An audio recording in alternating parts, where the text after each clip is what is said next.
Today I'm going to be talking about the mother wound, basically the seat of all of our trauma. So if you have an interest in healing, I would definitely suggest you listen to this video. I'm going to be doing a series of them actually, because this is where everything comes from. If you're a twin flame, if you're an empath, if you have codependency issues, addiction issues, it all comes down to the mother wound. My name is Adam. Welcome back to my YouTube channel. What I'm going to be doing is I'm going to be telling my story eventually about my relationship with healing my own mother wound, because I have so much history just with doing it. And in my intention to do that is, not just for you to listen to my story, but for you to relate so you can insert yourself in your own way with your own story and have revelations and breakthroughs yourself. But before I get into that, which will probably be in the next video, I want to explain some basics of how all of these things work so that we can really get deeply into this wound to heal it, because awareness is really the beginning of everything. Now, one of the most important things to understand is whatever issue you have, whatever trauma you have, whether you're a heroin addict, a cocaine addict, you have relationship addictions, you're codependent, you have food addictions, it all comes from a relationship with love, or a wounding around giving and receiving love, and a lack of feeling whole and complete, which basically every human being has, okay, in various degrees. Primary dynamic as far as giving and receiving love is concerned in the human experience starts with the mother. The father too, but it's more the mother. So if you have patterns in your life that you've been manifesting repeatedly that aren't resolving, this is where you want to come back to. One of the first things to understand is matter is merely energy condensed to a slow vibration. This is not physical. It appears to be physical because we're decoding it with our brain and our belief system as physical. Albert Einstein opened up an atom and he found that it was mostly empty space, and the things that we thought were actually physical were just energy. So we are energetic, vibrational, luminous beings, as Yoda said in Star Wars. It's very much like Star Wars. And basically we're like energy patterns, energy pattern generators. So everything comes in cycles. The universe works in cycles. The planet goes in seasons. There's cycles around the stars. There's around the sun. The earth goes around the sun goes around, it's just all cyclical. We manifest patterns based on our imprints. Our relationships, you may have manifested the same relationship 10 times. You may have manifested the same boss 10 times. You may have taken how to make money course 12 times, and right when you get close to making money, somehow the bottom falls out and it all dissolves. This is very common. It's how it is for all of us, because this is how we function essentially. We imprint things from each other like mirrors. And the biggest one is our mother. So when we're developing in the womb, we are imprinting her thoughts, her emotions, her traumas, her belief systems very, very deeply. Where she is while she's pregnant is critical. Like, for example, if your mother had a miscarriage before she was pregnant with you, there will be a fear in her that she may lose the baby for 3 or 4 months. So you may walk around for years with some random fear that you don't understand. A fear of dying maybe because she was afraid you would die. Or you might have a fear of losing someone else because she had a fear of losing you.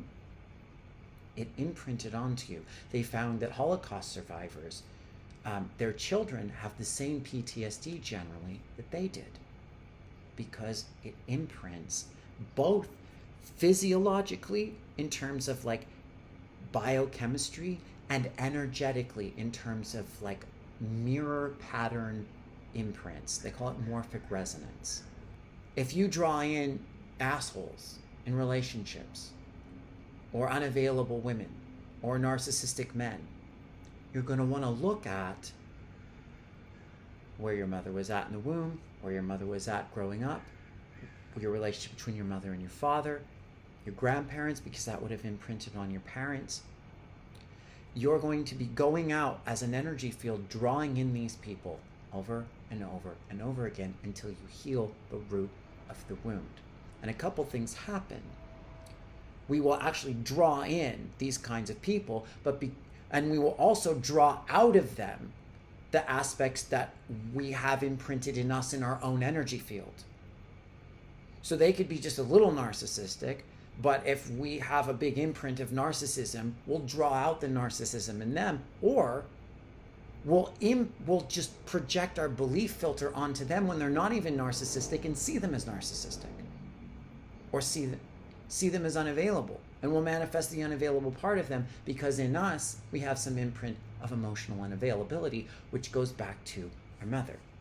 Another important thing to understand is, like I said, we're just these pattern generators who download an imprint all the time. But when we're from the ages of 0 to 7, we're in this hyper, impressionable state.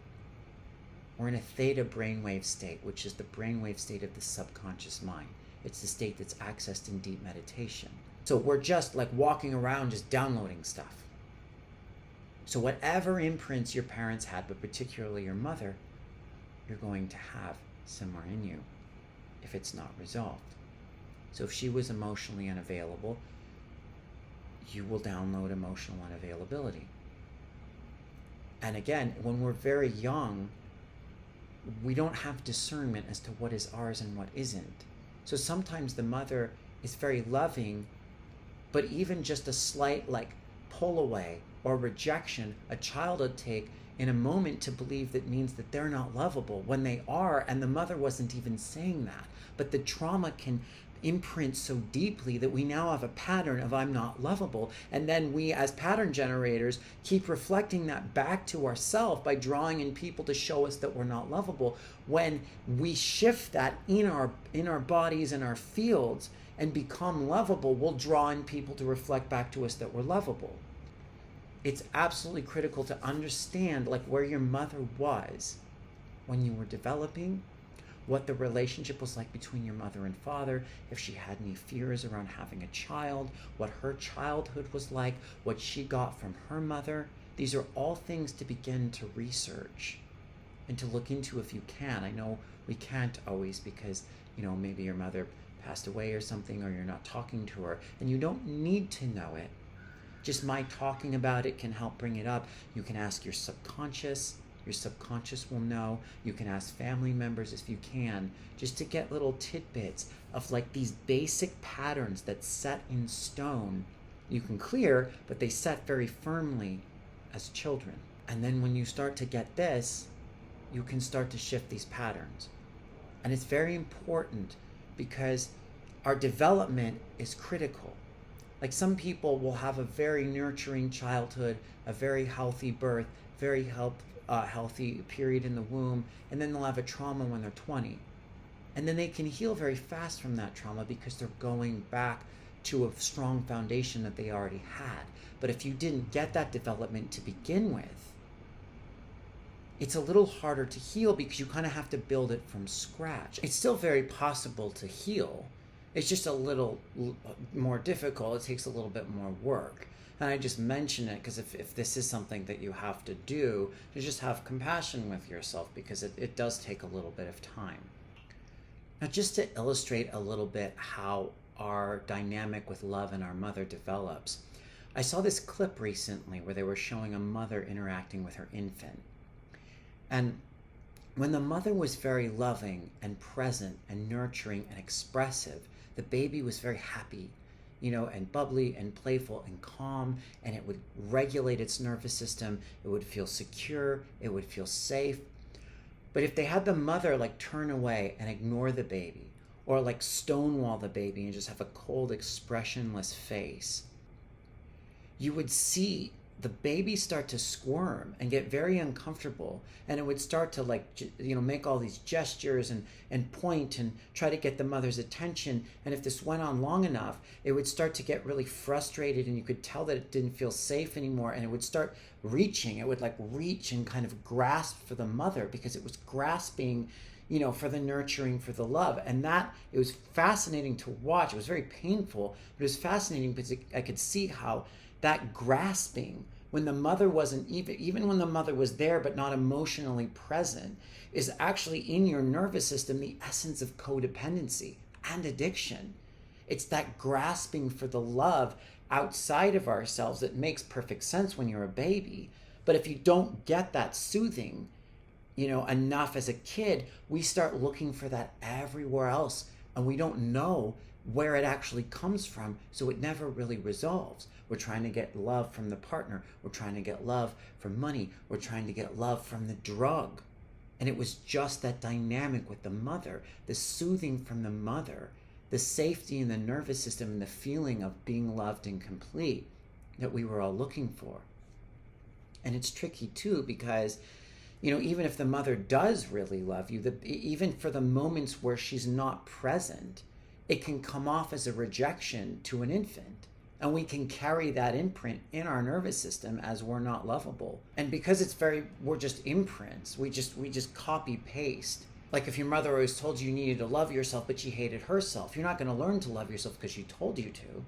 What you're going to learn is exactly what she did, which is how to tell someone else they need to love themselves whilst hating yourself. So even if she loved you, but she was in a lot of trauma, or she was going through a loss, which is what happened when I was a baby, you're going to imprint all of that. You're going to imprint like, I'm trying to love you, but I'm in trauma and I'm afraid and I'm frustrated. That's why it's really important to understand where she was coming from, so you can bring awareness into all of it and heal it, which we can do through giving ourselves the nurturing we didn't get, going back in our imagination and our memory and recalling times when we did get it from our mother, finding, somebody else, a divine mother archetype, because it's all just energy and it's all belief and imagination. We can imagine a divine mother archetype being there for us, and as the inner child receiving that, and it calms our nervous system down and helps us to regulate. But we have to go connect to the infant part of us. That's why it's so important to understand what your mother was going through, what the dynamic was like, what the dynamic was like with, your parents, because all of that goes deeply into us and influences our patterning for the rest of our life until we get to the root of it. Please comment below. Let me know what you think. Oh, and I have a free energy clearing that you can do to help start to clear this stuff.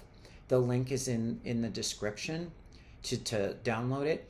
It's not specifically for the mother wound. It's for just a generic clearing. But if you bring the intention into it, that to bring up the mother wound, it will absolutely help you do that. Please like and subscribe to the channel, and stay tuned for the next couple of videos. I'm going to be telling my story, and then I'm going to also get into how the mother wound is what we're collectively healing on the planet. The mother wound for the masculine and the feminine. And when we actually heal the mother wound internally, we balance our own masculine feminine dynamic, and then we balance it for the planet. So stay tuned. Thank you so much. I will see you next time.